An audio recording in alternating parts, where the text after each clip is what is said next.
Hi traders, in today's video we're going to look at the choice you have before joining HyroTrader as a funded trader. Should you choose the one-step or the two-step trading challenge? Let's first have a look at the overview of the key points of the two challenges themselves. So what are the key points? In the one-step, we have a trading period of 10 days, a profit target of 10%, and max loss limit of 6%. In the two-step, it's over a period of 15 days, 10 days for step 1, 5 days step 2, 10% profit target as well on the first 10 days, and 5% on the 5-day verification period, step 2.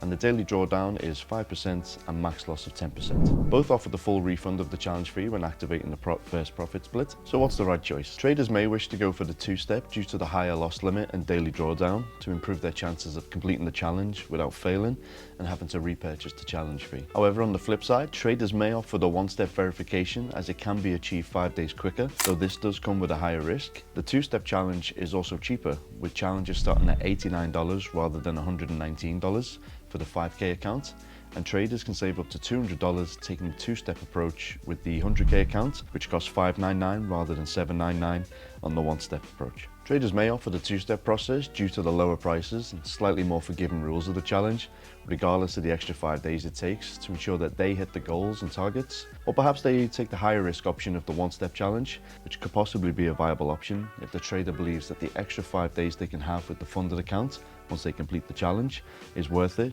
for them due to the profit splits and of course the refund of the challenge fee itself. To any potential new HyroTrader traders, I ask you, what's going to be your plan of attack? You can discuss this in the comments below and let us know your thoughts, and of course be sure to like and subscribe so that you don't miss out on any videos from us in the future. We'll catch you in the next one.